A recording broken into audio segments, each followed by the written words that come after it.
Hello, all, and welcome to Movie Bears Podcast TV. I'm Brad Harris, and each week I'm joined by my fellow couch potatoes to talk about new and sometimes old episodes of our favorite TV. This week, as usual, I'm joined by Casey Scott. Welcome, Casey. Hello, sweetie darling. How are you? I'm good, thank you. Good to have you. And, of course, Stephen Heslin. Stephen, welcome back. Oh, thank you. And can I be a sweet potato? Oh, I want to be a sweet potato. You can be our sweet potato any day. Yeah. I just hope you don't mind if we slice you in half and coat you in butter and then mash No, you that's up. fine. Is that Yeah. cool? I'm fine with it being fries, also deep fried. That's good. Oh, goodness. Well, we've got a monster of a show tonight. We're going to be discussing the 40th anniversary of SNL, Saturday Night Live, for those of you who somehow don't know what that acronym means. We'll also be discussing the latest episodes of The Walking Dead and HBO's Looking. So, lots of fun stuff to talk about tonight. Are you guys ready to just kind of dive right into it? Yes. Live from somewhere.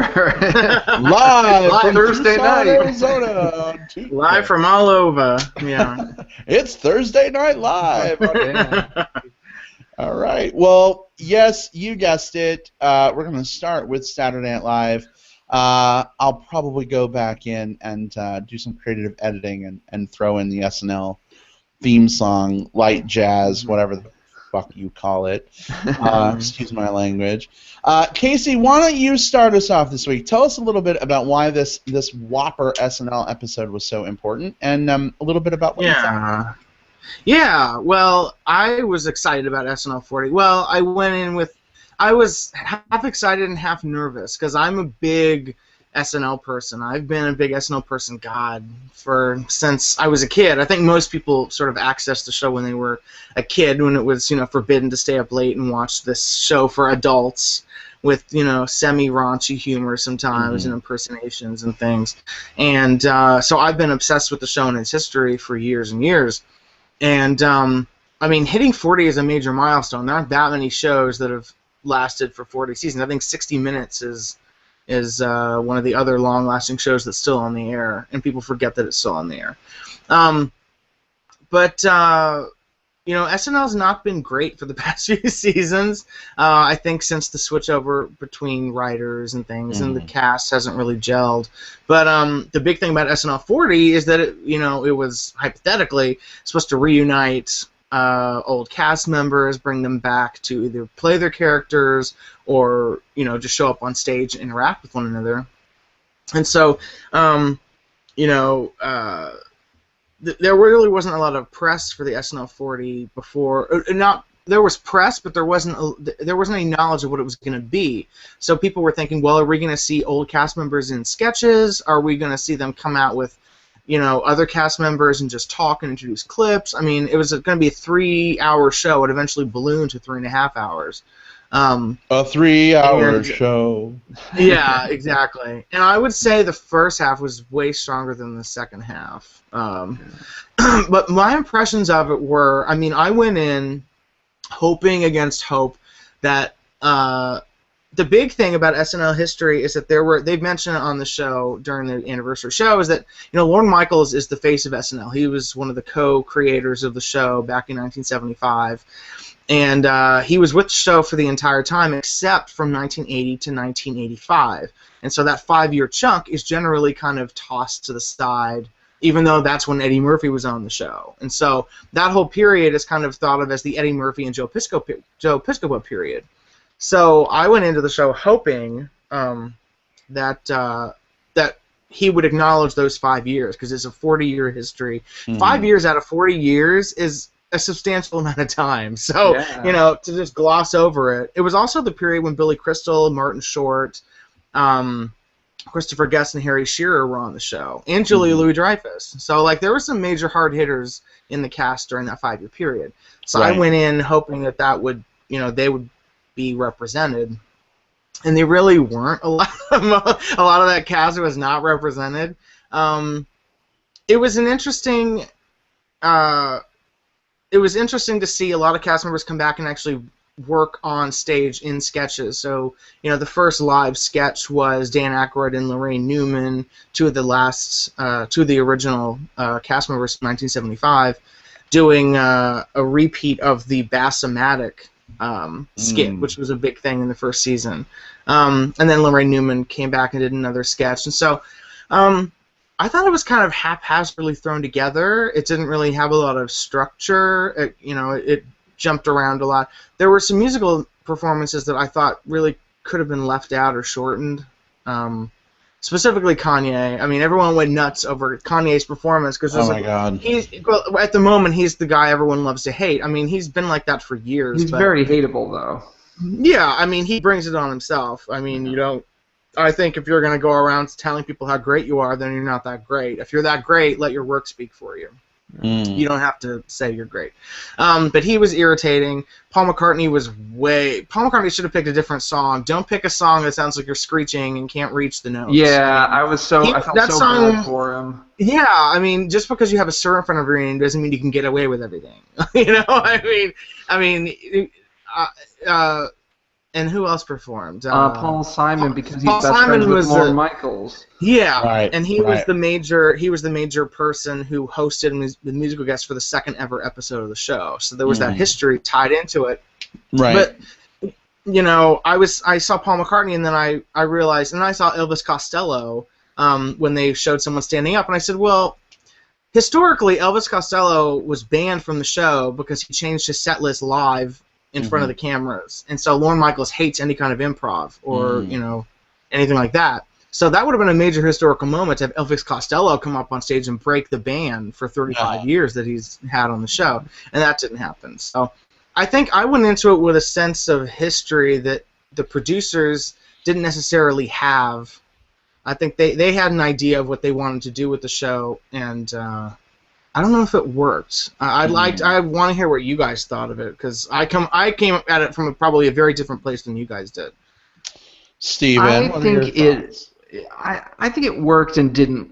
It was a mixed bag. I was really excited for this, and when I saw the list of who's going to be there, I started to think, oh my God, this is going to be a train wreck. And it ended up being a train wreck.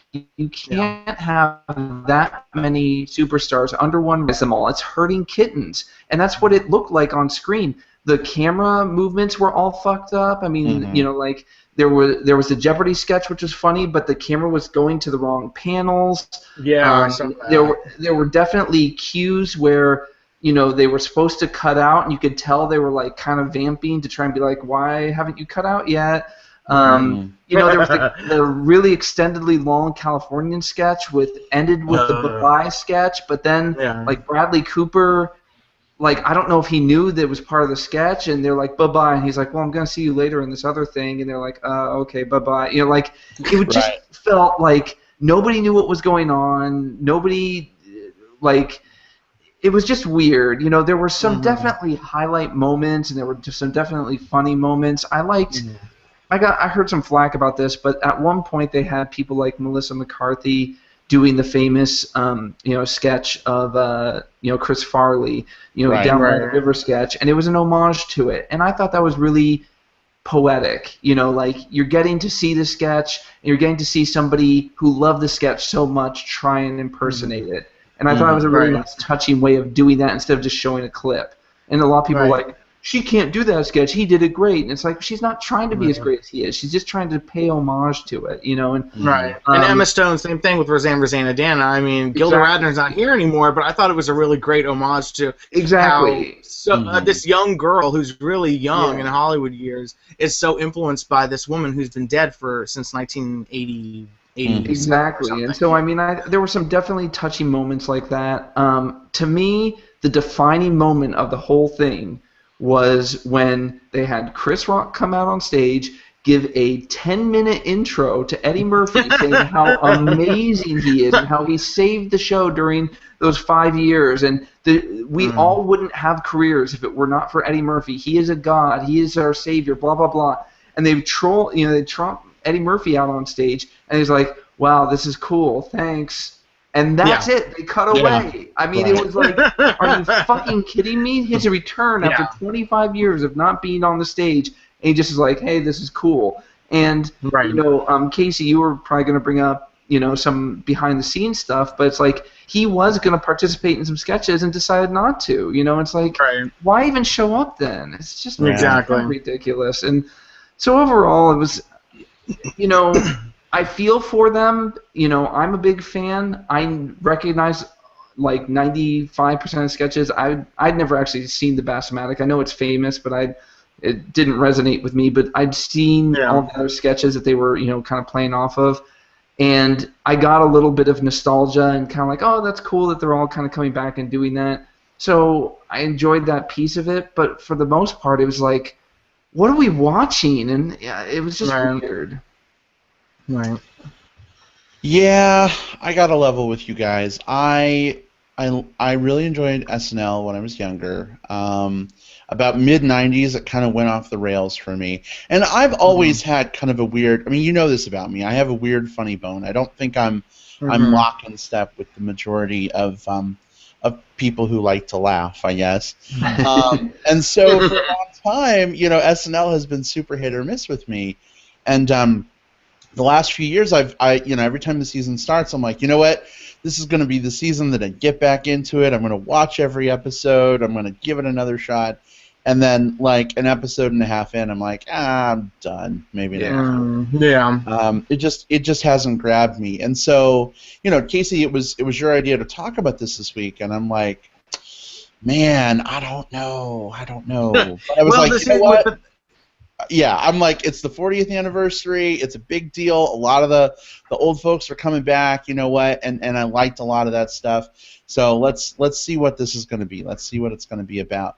And I really liked a lot of the retrospective stuff. I liked some of the clips we saw. I liked some of the montage stuff we saw. I liked the Oscar-esque music slideshow they did to everyone that we've lost. You know what I mean, from the cast over the years.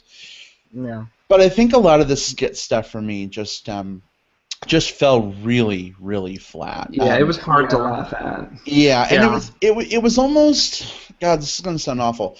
I felt embarrassed for Dan Aykroyd. I did too. Yeah, I felt embarrassed for Chevy Chase. I felt embarrassed for Steve Martin. Like, these guys are so iconic now, and I think it's great that they're still doing comedy, but in a way to have them come back in and do these things, and obviously they're much older now, and when they're doing the new thing compared against my memory of when they were shiny and new, I realize times change, but it instantly sets up a comparison. Yeah. And I'm like, well, you're not doing this as good as you did before. But then I'm like, wait, you're like 40 years older at this point, and you're not as spry as you used to be. So anyway, that probably sounds ageist. I don't mean it to be, but it just seemed like they were trying too hard. And I wonder... Yeah, and I just wonder, you guys are kind of nodding along, so hopefully I'm not alone. I agree with everything you say. I think Casey and I probably have a forgiveness level because we have such a history with it, and we're willing to overlook some of that stuff. But everything you're saying is spot on. I don't disagree.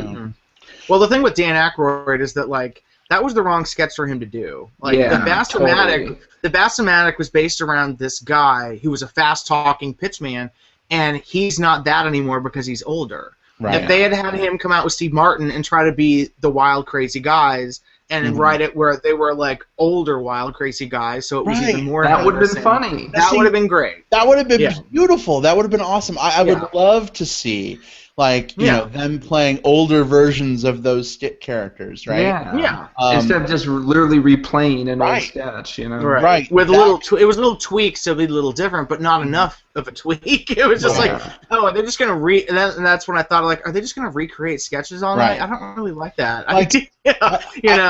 I thought it would have been cool to have the Blues Brothers performing with walkers or something. Yeah. You know what I mean? You could have. There are other things you could have done to be funny. But anyway, just for me. And that was weird too. The the Blues Brothers thing was weird too because Jim Belushi was never a Blues Brother. John Goodman was a Blues Brother with Dan Aykroyd, and he's sitting in the audience and he's hosted 15 times. I'm like, SNL, get your shit together. Why didn't he come out with the hosts when they came out at the beginning? We're playing fast and loose with continuity. Yeah, I was just I was like, we're just gonna play with history however we want. Right. So fuck you, fuck you guys. Yeah, but, exactly. But there were some things that I enjoyed. I did like Melissa McCarthy. I loved how she jumped on the desk and broke it. I didn't expect that. That made me laugh. I thought the Weekend Update in general was kind of fun. That was Jane Curtin was amazing. I mean, Jane Curtin has for years never done reunion shows. She's never done public interviews about it. So for her to come back and do Weekend Update was amazing. And the fact that she was funny was even better. It was, you know, it was just like, you know, they gave her something to do. And I think, but it's interesting to compare her with Eddie Murphy, who also has not had anything to do with SNL, and he comes back on his laurels. It's like, come on, dude, get down to the dirt with the rest of us. Like, you know, don't act like you're, you know. He's had this big beef because of one line that David Spade said during his Hollywood Minute segment, which was, you know, oh, look, a falling star, and they showed a picture of Eddie Murphy, and he was so incensed by that, he's, you know, he said, I'm never going to have anything to do with them again. He's overlooked that and decides to come back. What would have been hilarious is if they had him come in and do a Hollywood Minute and rip on David Spade. It would have been very inside baseball, but I think a lot of people would have gotten it. Right. Yep. And there are little things too. I mean, because the interesting thing is, like, I was basically trolling Twitter, looking everywhere to find which cast members were coming and which weren't, because I didn't know what the show was going to be like. I wanted to know who was going to be there. So I looked at the guest list that was published on TMZ or whatever, and I noticed a lot of missing names, and then a lot of those missing names were in the audience. So it's frustrating for me as a fan. Like, you see Fred Armisen, Kristen Wiig, Jimmy Fallon, you see all these people all the time. You don't see Victoria Jackson, that maybe thank God, but I mean, you don't see Rob Schneider. You don't see Rob Schneider anywhere. You don't see, you know, was Sherry O'Terry there? I mean, Sherry Terry was there, and so was Chris Kattan. They were on the red carpet in the audience. You never see them. Yeah. And so I was thinking, you know, in the first 5 years of the show, they used to do before commercial breaks, they would have the cameraman just zoom in on someone in the audience and say like a funny joke underneath them, like, I don't know, like secretly huffs paint or something. Like they should have done something like that and zoomed in on people who weren't going to be in sketches, just to let people know they are here. The SNL family members were here, and they didn't even do that. Just like, and Al Franken, who had a movie, an SNL movie, and so did Julia Sweeney. She was Pat. They were both there. Right. Not included in anything. I was just like, so yeah. From my point of view as a fan, I was very let down by the lack of respect for the history of the show. And Stephen, it's so interesting that you gave the analogy of, like, it looked like they were trying to herd cats on stage. Like at one point, exactly in the second half, right? Like, they have all these people on stage, and it looks like no one knows what they're supposed to be doing, where they're supposed to be standing. Right. You know, it looks like they're just totally, like, improving this thing, and it ended up looking a little hot messy. And you know, and that's why I said at the beginning, you know, I feel for him, because that's got to be impossible to wrangle that many people and get everyone on the same page. And it's a big reunion, so not everyone's focused on the job at hand. They're talking to each other and catching up, you know. So. And I'm sure there were lots of personality clashes that they were having to deal with. So, oh God, I mean, total divas. Chevy Chase. I'm sure that's why he did a solo thing, because nobody likes him. Nobody wants to do anything with him. Exactly. So it's just like, here's your special thing, Chevy. So it's, you know, it could have been way better, and it's unfortunate, you know. But at the same time, I applaud that they've gotten this far. I'm still a big SNL fan. I still watch it every time there's a new episode, and. You know, a lot of times it's, you know, one or two sketches that are funny, but I'll still watch it. Yeah. Well, I gotta say, I do appreciate SNL as well. Specifically, you know, I mean, they have introduced so many amazing comedians over the years. Kristen Wiig and Melissa McCarthy are two of my favorite, like, modern day comedians. You know what I mean? And I love the fact that you know, we've gotten all this great talent that's been involved over time. I just think they probably tried to cram, like, too many people and too much stuff. Even though it was a 3.5 hour show, it just felt like it was Yeah. enough. You Well, know? I think they should have lost Miley Cyrus and Kanye and Sir Paul. Yeah.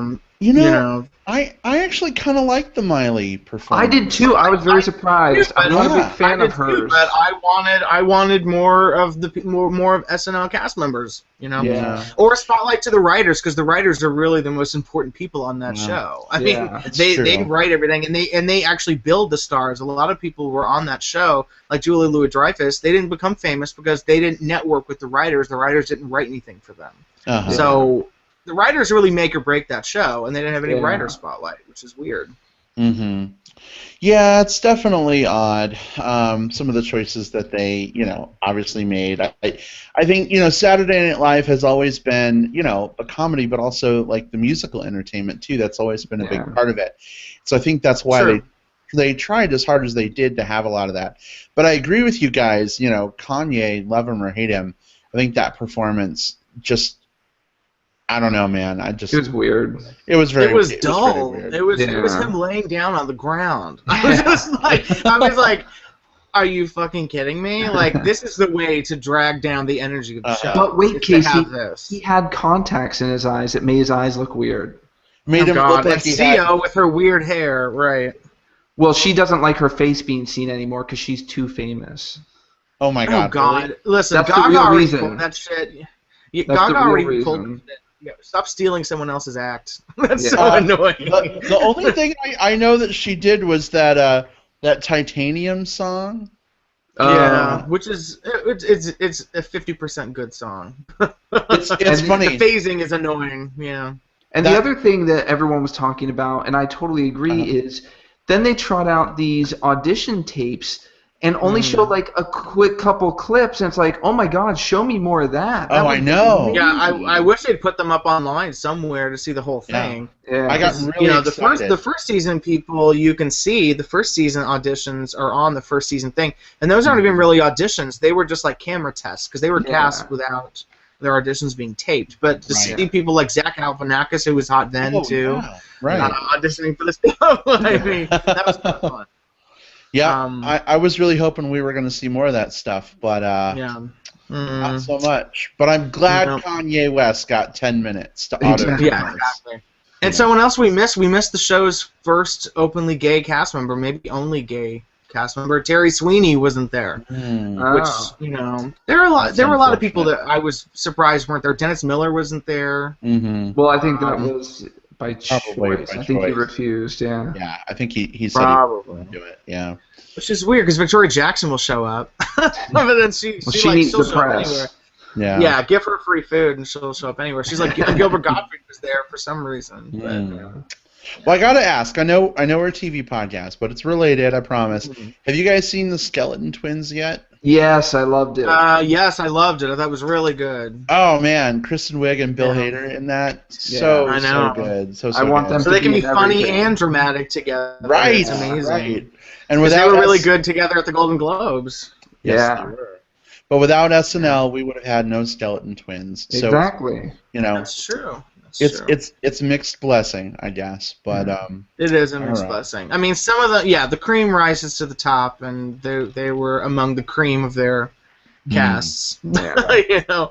But yeah, I mean, I definitely made a copy of it for my files, for my SNL files, because I have every episode. I have every episode through 95. Now they have that Thank God for torrents, because I had to get complete shows of everything. So. to any FBI or law enforcement. Yeah, exactly. We are not associated with Casey. He is a right. remote Yeah, this correspondent. is just me, and you'll never find where I do it. So leave me alone.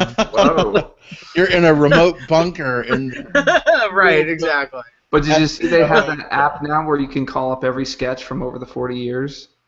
Interesting. Yeah, you can see most of them. Yeah, Wow. there's still there's still that like blackout on the 5 years. You can see very few of those. Yeah. I remember. Okay, this is maybe an embarrassing story, but when I was in college, I was so turned on by the Boy Scout sketch with Alec Baldwin. Oh my God! Where he's like, feel my Indiana hairy Sandler. chest, feel my hairy chest, Canteen Boy. Oh my or God! whatever it was. Yeah, I was I was like- Canteen Boy. I was like, man, I wish I was the canteen boy. He's still alive, you know. Oh my god! But I I'm still like, remember Schlitz Gay. That was when I was like, Oh my yeah, God. Yeah, with yeah. Adam Sandler and Chris Farley and the pool of guys. Yeah. Totally. Yeah, see, little things like that. I mean, I think they're surviving like the whole Bad Boys era. They should have brought up Sandler and Spade and Right. and Rob Schneider. I mean, they were the Bad Boys. Chris Farley's not with us anymore, but I mean, Right. I think having more of people from specific seasons would have been fun. Yeah. Well, You know. we got what we I'm got. not thinking like a capitalist like Lorne Michaels is now. He's like, hey, nobody wants to see people from 1987. They don't want to see Nora Dunn or John Lovitz do anything, which is bullshit because I do want to see them do something. That but I'm the minority, I guess. All right. Well, guys, are we ready to move on? Yes, I think so. All right. Well, then we'll just go ahead and truck along into our discussion of The Walking Dead.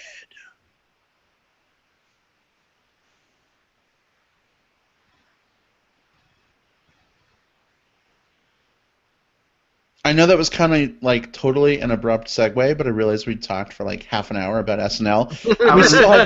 We still had two more we've shows. beaten it like a dead horse. Yeah, exactly. Or a dead hooker. Which is appropriate for that show. Yeah. All right. Well, let's talk a little Walking Dead. Steven, why don't you kick us off? What were your thoughts on this most recent episode here?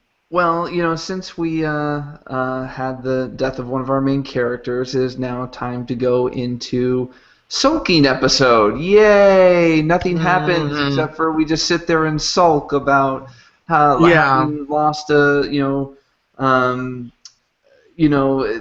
it's just ridiculous. How they fall into this same pattern over and over again. Where there's a really exciting thing, and then they dip into this, like lull, where they're just walking, looking for water, literally sitting around. There's literally scenes of them sitting around, and then at the very end of the episode, it swings back and introduces some guy in clean clothes and a backpack, going like, "Hey, stranger danger," Right. And then now you're excited to kind of see where it goes, but this was just such a dull episode to me. I mean, not that it just didn't have any action sequences, it just didn't move the story along whatsoever. There were no real relationship things. It was just a lot of kind of people are dead. That's about all I have to say. But I mean, I can't really honestly remember anything memorable about the episode, except for there was that one weird thing towards the end that maybe you guys can help me explain. And real quick, before we get to that, we should probably just say we're going to be spoiling the plot. So if obviously, if you haven't seen this episode, you may want to tune out and come back. But go ahead, Steven. So towards the end of the episode, it's raining, they go into the barn, and then there's that scene where they think they see a herd of zombies coming towards the barn, and they all lean up against the door to try and protect it. And then it cuts to them waking up, and I thought, oh, that's a dream. That must have been a dream. Right. Because that's what I thought. But... Yeah, but then they opened the doors, and a tornado went through there? I don't really understand what happened. it was something. I mean, if they're in Richmond, it probably didn't have a tornado, maybe. But I think it was supposed to be some kind of major, amazing storm thing. It looked like it was supposed to be a tornado, though. Yeah, because there was a zombie like up in the trees. I was like, how did that happen? Yeah, and one was like impaled. I mean, my feeling is it was supposed to be a tornado, and I rationalized it to myself. Maybe like somewhere in zombie brain, like the fight or flight instinct is there to like head indoors. Like it's so ingrained. Maybe I don't know, but they didn't explain it very well. Like if the zombies went away after the storm or got swept up, they could have shown them going back to bed or something. It just was weird, right? Right. I mean, did you guys think it was a dream or was that real? I thought it was real. I thought it had like a dream aspect to it. It had a dreamy element to it. But no, I thought it was real because when they all woke up and then they went outside, then that's when I realized, oh, it happened. Okay. Yeah. You Right. know, it just cut away. It got artsy again. Yeah. Right. And Somebody's it cut away. Taking too many shrooms. Somebody at the helm of this game. Yeah. You know? No, I think they've been watching too many foreign films. Just like, okay, we need to get deep here and Yeah. get, Right. I did love the Daryl. Daryl's little moment to himself. Yeah. That was a good moment. I thought. Yeah. I mean, it was okay. It was just sort of like, I'm like, oh God, are we heading into this, lull again? The are we depressing back on the farm where it's all about talking and sharing feelings, Oh my God. Yeah. So, But at least he has cigarettes to dramatically smoke. yeah. Right. Yeah. Well, he only has so many, so he only smokes one when it's major. I know. So it's like, I do love that. Like, Yeah. we know that he's going through some deep shit right now. Yeah. But Steven, I'm right there with you. It's funny, they traveled 500 miles in less than a minute of showtime, last episode. Right. Right. Yeah. They went from Atlanta to Richmond, wherever the fuck they are now. And so now apparently they're out of gas or whatever, and now they're having to walk the 60 miles.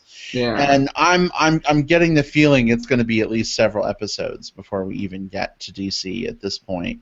If not, Well, we might not even get to DC. Yeah. if we even get there, you know what I mean? And so, I agree with you. Not really a lot happened this episode, and that's not to say that a major character has to die every episode. They don't, but you can still make forward progress while dealing with the deaths of these characters.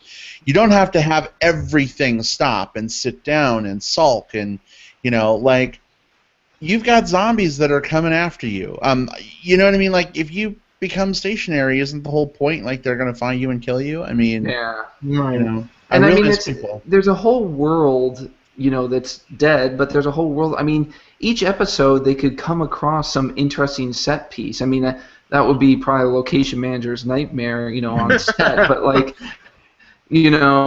they came across this barn. I mean, there could have been something interesting with the barn for that episode, even though it's it was passing by. It's I just feel like with them walking the road, and there were at least 2 or 3 scenes where they're sitting down the road. I'm like, are we serious? Yeah. Well, hey, but they don't have any water and they don't have any food, so yeah. Right. You're supposed to feel the destitution. Mm-hmm. See, we don't have anything. What the hell, Yeah. For me, this show has been most interesting since the 6-episode season 1. The most interesting stuff has been when they run into other people. Yeah. And I feel like I realize we're in between them running into groups of folks. Right. We just ran into the guys at the hospital and the police or whatever. But I mean, there are still people out there, and I realize statistically speaking, it's probably going to be a while before they run into somebody. But I kind of like the farm situation. The more time you spend just kind of stationary, the less interesting it is to me. The less forward progress we have towards interesting things happening, because zombie shit can only go so far. You know what I'm saying? Yeah. I'm not even scared of the zombies anymore. No. They're they're trailing them trailing after them on the road, right? And they just keep looking over their shoulder we'll get to them when we get to them. It's all good, Right. But I think at that what's her name? I I think that shit. Yeah. yeah, Sasha going a little crazy is interesting. What do you think is going to happen there? Yeah. I don't care. Yeah, I don't know I'm just her character whatever, well, Sasha. Can you GTFO? I don't care. I'm just But I'm with you, Steven. This episode was not amazing. I think my problem is that, there were shows. It reminds me of a lot of Lost, the situation where once again these are people in a hopeless situation, but they had the flashbacks and little revelations of information along the way to make it not seem like, oh, these people are just laying around on an island waiting for something to happen. Yeah. I mean, you kind of have to keep the forward momentum going. I didn't hate this episode. I thought there were some very good moments, and I thought the Daryl moment was great. I really was very affected by Maggie finding this zombie tied up in the back of a car, because it gives you the idea that the world was a terrible place before the zombie apocalypse too. I mean, you get the impression that this woman was like being kidnapped, and they decided to abandon her in the car. I mean, can you imagine how horrible that must be to die in this car trunk, and then the zombie. Have you guys watched The Fall on Netflix? I haven't. No. Just the first episode of season 1. Not yet. It's a fantastic show, but just finishing that and coming on to this, it was just a weird correlation with that. Sorry, but that's okay. Yeah. So there were other little things I liked. It wasn't until a waste of an episode. I just feel like I'm not on board with this particular group of people. I feel like there needs to be some more thinning out, which sounds really bleak, but Well, I keep getting confused because so at the beginning of the episode, we see there's 8 of them walking on the road with the zombie horde behind them, whatever, right? Like, they stop and kill the zombies because of Sasha, whatever. But I'm like, where's everybody else? There's 30 of them at this point. Where's everyone else? And then 5 seconds later, after the zombies are dead, now they're walking down the road, and all 30 of them are standing abreast, walking down the road. I think they take turns going off and looking for food and water in the woods. Oh, is that what it is? Yeah, you could see them all doing that. Like Daryl said, I'm going off, and then you could see, Maggie and her group going off. Yeah, they split up and do that. Mm-hmm. Yeah. Okay. Well, apparently they send all of the tertiary cast off when it's not convenient. Then. Yeah, exactly. Yeah, exactly. Yeah. The people that we don't really give a shit about. But honestly, they're a group unto themselves anyway, so they can, But, I want to see them start training the baby to be a zombie killer. Have a little baby zombie killer. Actually, at that scene with, there's a group of them, trying to push the zombies away, if you see forward past the bridge, further away from them, you can see that's where Cripple Boy Carl and Judith are. They're all together at the other end, waiting for them. Oh, really? I guess I missed that. Okay. Yeah, because they didn't need to be there for the zombies. That was for the other people to take care of. Oh, I see. Okay. So they're kind of, even without the water and the food, they're kind of doing, they're developing maneuvers and things to survive, which is interesting, I guess. But they don't really flesh it out well enough. And I hated that. That Rick said, maybe we're the Walking Dead. I'm just like, I know. Fuck you, show. That was an issue with this episode. Was a lot of really bad dialogue. It was just people just walking, and then randomly they will start a conversation like they were having a conversation to begin with. It's like, yeah, so about your brother. I'm just like, oh my god.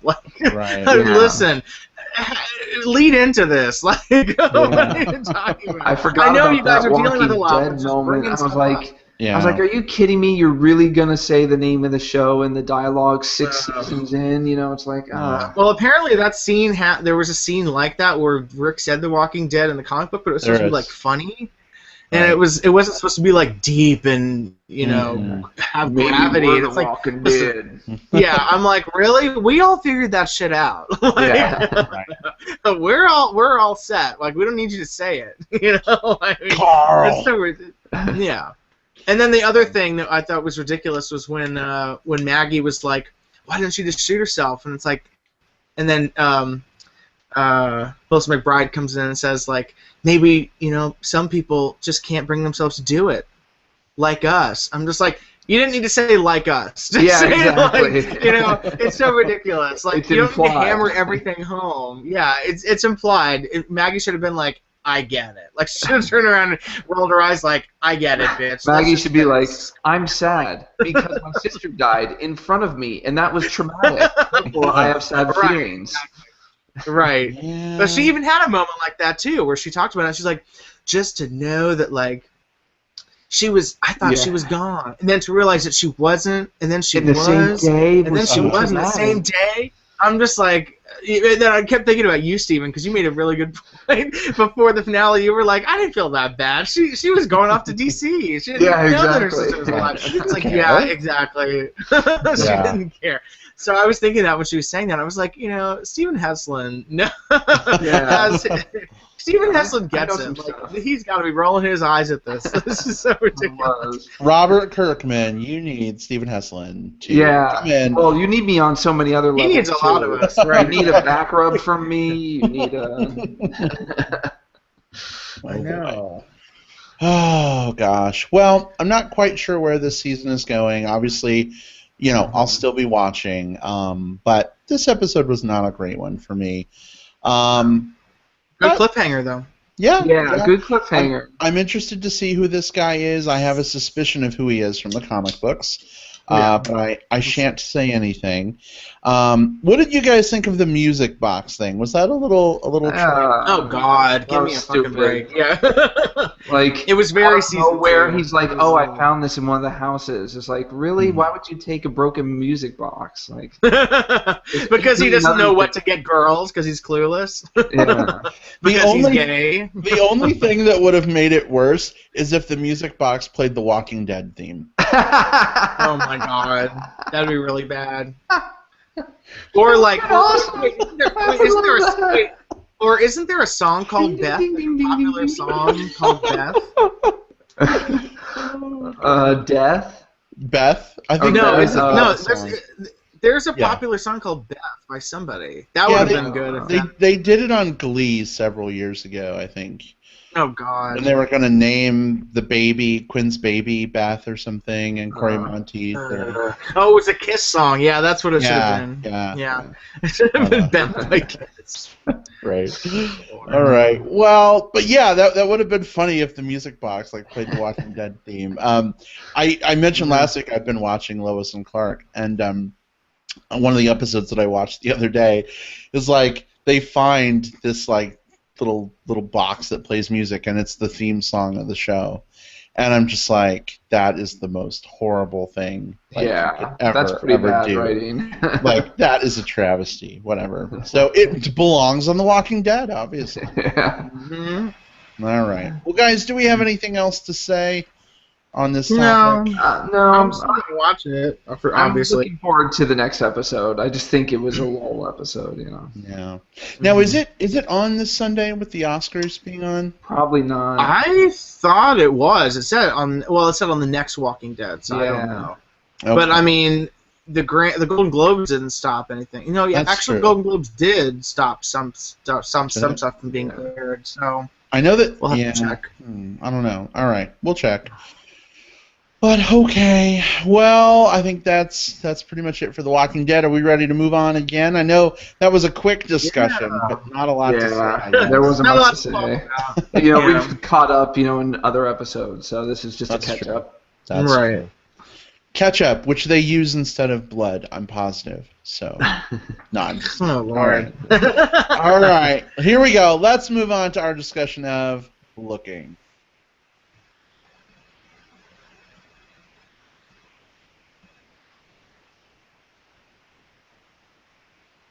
All right, since I make you guys go first all the time, I figure, you know what? I'll pay my dues. Yeah. I'll go first. Yeah. So, obviously we're going to be spoiling the plot of, every episode up through, was this episode 5, I think? Yeah. Sounds about right. Episode 5? Yeah, totally. First thing I want to say, just to get it out of the way before I forget, preview for next week. Dom dressed up as He-Man. I was totally thrilled by that. I don't know if you saw that. That's funny. I didn't see that. They should I have. did, yeah. They Did should that have give you a he-boner? It kind of did, yeah. Because aside from his mustache and hair that's a little too curly for me, I think he's easily the hottest one on the He show. definitely is the hottest. Yeah, That spa scene? Come on. Oh Yeah. my god. Yeah. So to see him in a He-Man harness, that was like, Yeah. okay. I'm just surprised Yeah. he didn't have the Page Boy haircut. That's too bad. Yeah. But anyway. I did notice that. Yeah, that's why I didn't pick up that it was He-Man at first. Oh, Yeah. gotcha. It's all about the Yeah, harness, I was like, man. where's... Yeah, it's all about the hair for me. I need the Page Boy haircut. Prince Valiant haircut. Yeah. Mm-hmm. Yep. But so this week on Looking, I actually thought this episode was, I think, the best episode of Looking to date for me. I absolutely loved it. Great. I Yeah. absolutely loved it also. So there's going to be a love fest. This episode just brought so much. When we talk about like character development, right? Like I compare this to like The Walking Dead, where they're trying to develop the characters, and you can do so much in these like quiet conversations or just certain looks, as opposed to like these long soliloquy, like heavy-handed, And I just think that they do such a good job of giving character progression in an understated way. You know what I mean? It doesn't have to be crazy over the top. This thing with Augustine and his new hot big bear beau, I am kind of in love with that storyline. I can't wait to see where that's going to go. I actually went out and I bought the CeCe Peniston Finally song after that scene. I was like, oh my god, I love that song. And I kind of forgotten about it. But the big thing here was, of course, Patrick and his boss, Richie. Well, it's still this kind of triangular thing, right? We've got Patrick, we've got Kevin, we've got Richie. It's like, where's this going to go? Ostensibly, it seems like Patrick has kind of closed the door on Kevin. Kevin has called John, his partner, to like make him feel better. I thought he was calling him to the office to like break up with him. That's what I thought too. Yeah, but he'll never do that. He's gutless. Right. So. I think he's kind of a tragic character that way, and I think he'll be stuck, in that situation for a long time, probably. But also, sorry to interrupt, but no, go ahead. I wish they would show the relationship between him and John a little bit more, so we would understand why he's so into Patrick. Because right now it just seems like he's a cheat. Because the little glimpses we do see with him and John, they seem to be having a good time. So what's so bad about their relationship that he finds Patrick so exciting? I'm just curious about that. I think it's hard to do that because the show's POV really comes from our main three characters, and so it actually felt jarring to me to have a Kevin like without Patrick scene there. Yeah. You know what I mean? Like I agree. Yeah, I was not used to seeing that. I mean, I think they included that for a very telling reason to show us that, Kevin is not going to do what he tells Patrick. You know what I mean? And Patrick has made the right choice, but. I did think it was really sweet seeing Patrick and Richie sort of reconnect and open up to each other again a little bit. I liked exploring, Richie's home grounds and his family dynamic. His cousin Ceci, is that how you pronounce it? Ceci? Yeah, it's sexy with an S instead of the X. Right. I loved her character. I hope to see more of her. But I just thought it was so sweet when she pulls Patrick aside when Richie is in the car, and she's like, I was really rooting for you. I know I gave you shit, but I really wanted you to be with him. And when he asked me to borrow $200 for a suit to go to a wedding with you, I knew you were the one. Yeah. And that was such like a bittersweet, heartbreaking moment. Yeah. I got a little choked up because it's like. The weight of missed opportunity, you could just see it crashing down on him. But also those little vignettes between the two of them, it just really solidified why they have a connection. Like a lot of the first season, I was like, I don't really see what they dig in each other, but just those little scenes in this episode, and also the history with them. But I think the little scenes, when they were getting food and ice cream and stuff like that, it was just it. You can see this relationship has a lot of ground, foundation to it. Right. Well, they had that. Well, it was like a callback to that episode where they did. That was the entire episode. Was them a day was eating and walking, talking. Yeah, exactly. So I thought their relationship was really well established in the first season. Yeah. I agree. I just continue to be so impressed by the writing. It's very tight. It's very thoughtful. We get forward progression even when there's not much really happening. You know what I mean? Again, this episode was more like walking and talking, than Walking Dead probably was. We didn't have zombie attacks to spice things up here. You know what I mean? But I felt like, and I hate to compare the two, but I watched one pretty much right after the other. And, this is a great example of how you do character progression. I agree. Walking Dead for me has not been that way. So props to this show. It continues to get better and better and better. What about you, Casey? What were your thoughts? I loved it. I mean, we have a lot of looking to talk about. I mean, we haven't talked about it since the premiere, so a lot has happened. I mean, Augustine and Eddie thing is not progressing as quickly as I thought it would, and I don't know if I want it to progress into something romantic. And I don't think Eddie does either. I think Eddie is into a friends with benefits kind of thing, but even he's hesitant about that, which I honestly get as another HIV positive guy. I kind of am that kind of way with people that are very persistent and pushy, as Augustine tends to be. Dom was nowhere to be seen in this episode. Which is fine, because I think he went through something major in the previous episode where he kind of had to end things with Lynn because Lynn was not going to open up. Right. Because Lynn and his justification was that, well, he gave everything that he had to his previous relationship, which is like the worst cop out you want to hear. Yeah. It's like, okay, so I'm wasting my time with you.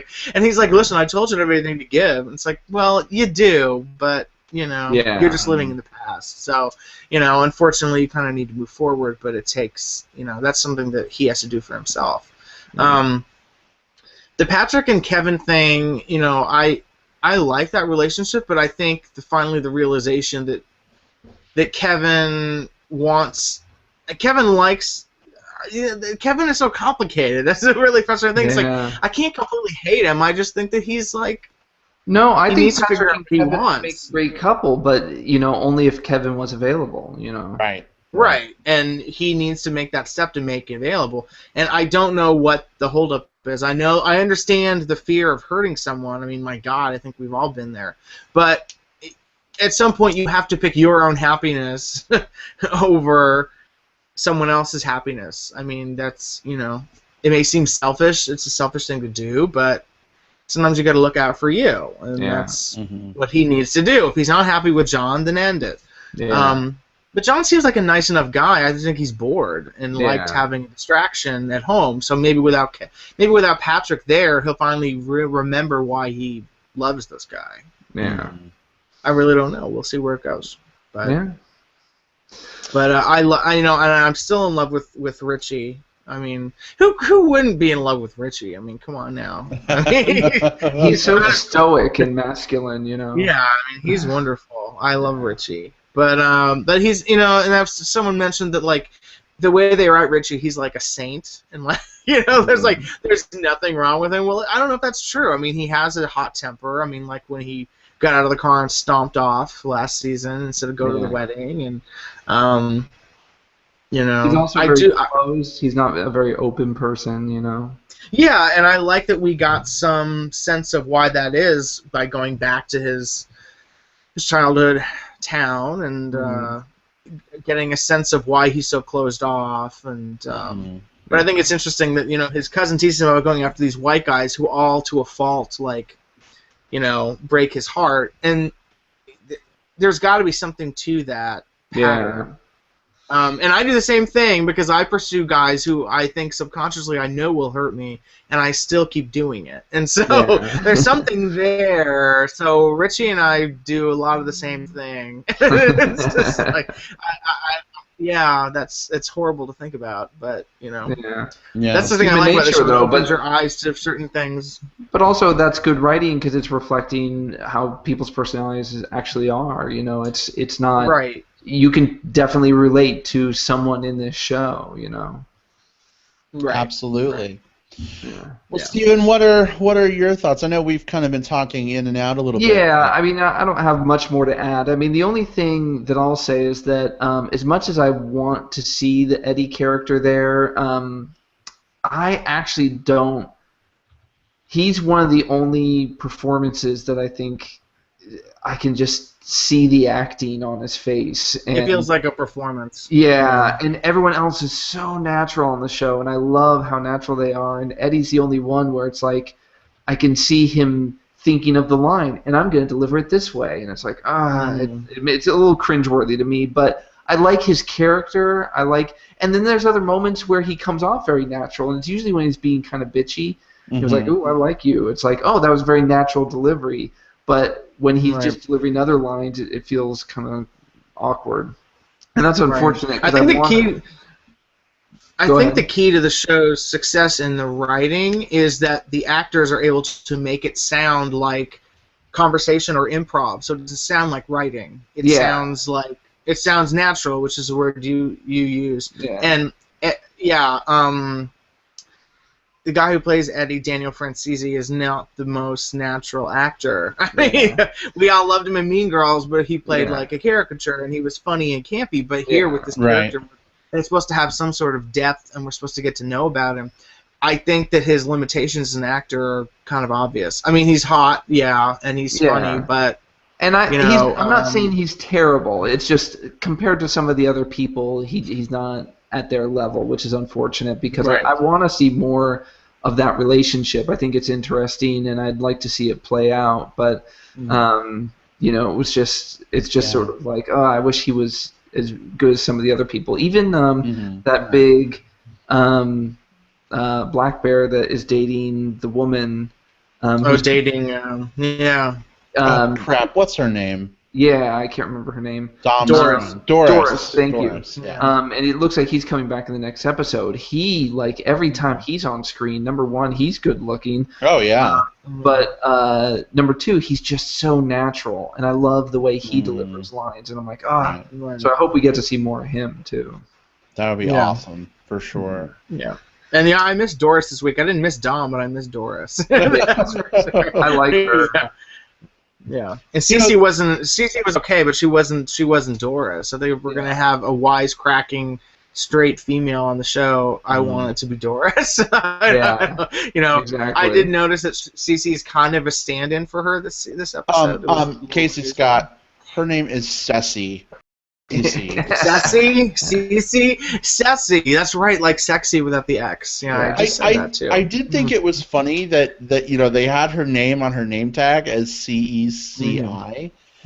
Which is you know what I mean. And then we have Cece Pendleton. Right. That's CC. Yeah, that's right. Yeah. Anyway, whatever. That's probably not important, but I was like, oh, that's cool. And it was more good music this week too. This show's music is just outstanding. They're so good with it. I loved the ice cream truck. Yeah. I mean, that was fun. I'm a fat kid who liked his ice cream, but I just thought it was funny. Like, you have these two gay guys like driving around, and now they pulled over for an argument. And then these kids just fucking show up. The fat kid's like, "Do you have drumsticks? I want drumsticks." I know. Eddie's like, "Get out of here." Me. Yeah, right. That was me with ice cream trucks. But they're, Eddie and Patrick are just they are so cute together. And I say that, and that sounds so like ugh. But their relationship just seems, those tender moments between them just kind of seem effortless. Like they just start talking and opening up to each other, and these things are coming out. And I think that's a sign of like a real sort of relationship prospect if you can. Yeah, there's trust that they're building. Yeah, right, absolutely. And I don't know. I hope this triangle thing with Patrick, Kevin, and Richie goes away. Like I hope they shit or get off the pot, figure it out. You know what I mean? But I am getting. Well, I feel like it's kind of over. I feel like it's done. Like I don't see any sign of Kevin in next week's episode. So. No, he was there with his boyfriend at the He-Man party. At the party, really? Yeah, because Patrick and. I didn't see him. Definitely. They run into him. So yeah. Oh, that's right. Yeah. Okay. I don't think it's over quite yet, Casey Scott. Sorry to push. I know. Too bad. I feel like it's run its course, and that's a weird thing. It's like the whole thing with like Eddie and Augustine. The fact that that's moving so slowly, it feels like the show doesn't give a shit either. It's just kind of like, well, let's take this really slow, just give them a few scenes here and there, and have very little development. We're 5 episodes in, and we're finally, having the talk about how Eddie got HIV and all this stuff. I'm just like, I think part of it, though, is that Augustine is lost, and he is still trying to find his way, and I think he is, maybe he hasn't been rushing like he might normally.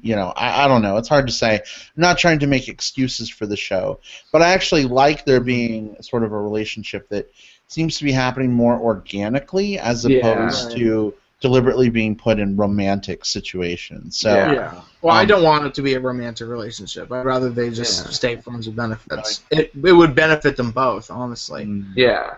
Neither one of them is really the right person for them in a relationship at this time. But it's good at the moment, Right. Yeah, it's good that they're in each other's lives at this moment, but I don't see them working as a couple. Yeah. Augustine isn't looking for Mr. Right. He's looking for Mr. Right now. Oh, I see what you did there. Oh. I don't know. I think he was looking for Mr. Right now. I don't think he'd be as persistent about Eddie as he has been. I don't think he would have shown up with matzo ball soup after hearing he was sick. Well, that's probably true. I think he's a little more invested than that. I just think Eddie has a wall up. Yeah. So we'll learn more about that, I'm sure. Especially if he got HIV from his boyfriend. God, I've known a few people who've had that happen. Yeah. So, yeah, that's hard to recover from. Yeah. Well, we'll see what happens in the coming weeks, I'm sure. How many episodes of Looking this season? It's more than last year, right? I think it's... I don't know. I think it's more. Yeah. I thought it was like 12 or 13. 12, yeah. Yeah, because we had 10 last year. Yeah, so I think it's more this year. So I'm excited. We'll see what happens. I was lukewarm on on Looking this season. But I really, really am enjoying the second season quite a lot. And with Dom dressed up as He-Man next week, I mean, there's only more for me to look forward to. So, anyway. All right. I hear that a lot, actually. I've had a lot of people say, when did Looking get good? And I was like, it was good the first season. It's good. It's kind of the same show. I don't know what the problem is. Unless it's just maybe this time of year, maybe it's better to be seeing it now or something. I don't know. Well, I think they've just found their groove a little bit more. I think that's what it is. I think that's what it is. The writing has improved. The writing was good to begin with, but I think the writing at this point is really... Well, it's a lot more consistently good than it was. Like, it started off good in Season 1, then it really took a dip, like, mid-season, and then kind of got good towards the end. But this season, I feel like it's been pretty consistently good. I agree, yeah. All right. Well, guys, shall we move on to some pluggage? Let's do it. Yeah, sure. All right, Casey, I think you've got like 12 things this week, right? No, I kept one. Since this is our second show in a row, I'm shocked. This is is this a record? No. It's not. I'm so glad that we did 2 in a row. But no, Togetherness on HBO is still. That show is so I need good. to catch up with that. It's ridiculously good, you guys. I mean, it's good. The writing is so good. The acting is really pretty perfect. I think it's really funny and really moving. I love the developments that have been going on with Melanie Linsky and Mark Duplass, the couple. I like that the relationship between Amanda Peet and Steve Zissou hasn't been going exactly where I thought it would go. It's kind of been zigging and zagging. It's just really, really great. And I think there's only 3 episodes left because it's only 8 episodes. Oh wow! It's kind of like crazy. It's like Looking's first season. That was only 8, and it was like a test drive, and it got renewed for a second season. Whereas Looking has not been renewed for a third yet. So, interesting. I don't know what the holdup is on that, but yeah, Togetherness is amazing. It comes on between Girls and Looking. Girls is great this season too. So just Sunday night, just stick around on HBO. I have to say, Casey, you're like you're the guy on the show who's like, hey, there's this new show, we should check this out. Here's another one, we should check that out too. And Steven and I were talking before you came on earlier, and it's like, there's all this stuff that we want to watch and check out. We just don't have a ton of time. Yeah. But I'm so glad that that this is one of those shows that was brought up, because I haven't seen the most recent episode, but otherwise I'm totally caught up, and I'm absolutely loving it. I think it's a phenomenal show, and so I appreciate you plugging it this week. I think it's a good one. Oh yeah, happy to. Yeah, this week's episode, I will just say, it involves a game of kick the can, and it is absolutely It's the best. It's the best episode of the show so far. It's like every Nice. episode gets better and better. It's so good. Awesome. Ooh. All right. Well, Steven, what have you got? Well, I could easily plug House of Cards, which is coming back February 27th, but that would be just too Oh easy. man. Plus you plugged it last week. Yeah, I and know, wants to- exactly, but I could double plug it. If I'm allowed to do 3 plugs, then you should do as many plugs as you want. Yeah, so I'm going to go past that easy one, and I'm going to... There are 2 things that I'm looking forward to that are coming up in the next week or 2. One of them is the new show on, I want to say NBC, American Crime. I have no idea what this show is about, but the commercials for it are so intriguing and well done, and the commercials have me hooked. So I'm definitely going to be watching the first couple episodes to try and check it out. I don't know if we want to, but I think we should. It looks really interesting as a primetime show that looks a little artsy and dramatic. So there's that, and then coming back very soon is the 2nd season of *Halt and Catch Fire*, which I don't know if you guys watched it. I watched the first. We covered it on the show. We did. That's right. Yeah. I watched the entire season, and it's a show that definitely stumbled at first, but I think really kind of picked up towards the end. So I'm really interested to see where they go with the 2nd season. Awesome. So those are my plugs. Awesome. Well, I'm going to double plug it too. Casey, that's what she said. So my first plug is actually a show we talked about last week, Better Call Saul. I don't know if you guys know. Oh, yeah. I haven't seen the latest episode. But okay, well, I won't spoil anything. That's another it's really consistent so far. Oh, yeah, definitely. It was so good, and I just... I have really missed Breaking Bad. Yeah. And this show is not Breaking Bad. It definitely has a different feel tonally in some ways. But, God, I love me some Bob Odenkirk. I think he's doing a phenomenal job, and, interested to see where the show goes. My second plug, Game of Thrones is coming back in April. What? And, I know. And in preparation, a new documentary has been released by HBO. It's actually on YouTube right now. Just search for Game of Thrones Season 5: A Day in the Life. It's I think it's like 26 minutes or something like that. It's not very long, but it's definitely very interesting. If you're looking for a bit of a preview,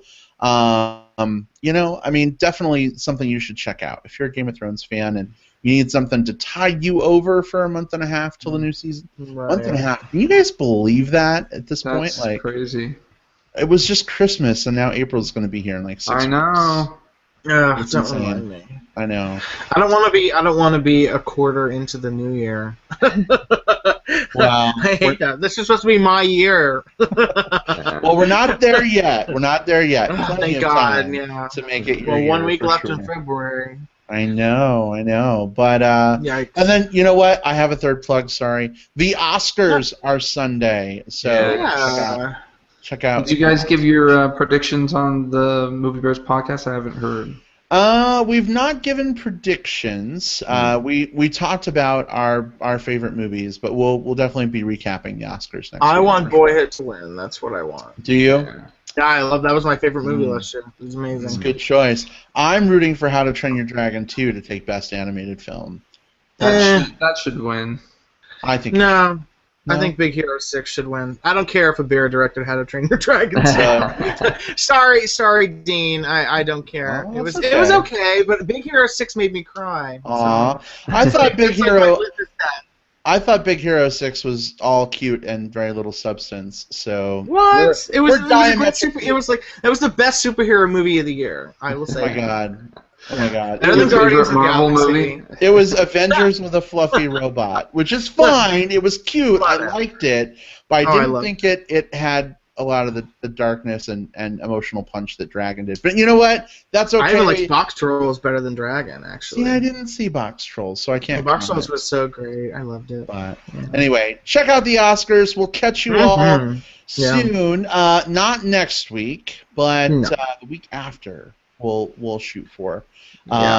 So we'll see you all then. Take care, guys. Bye, Bye, guys. everyone. Enjoy.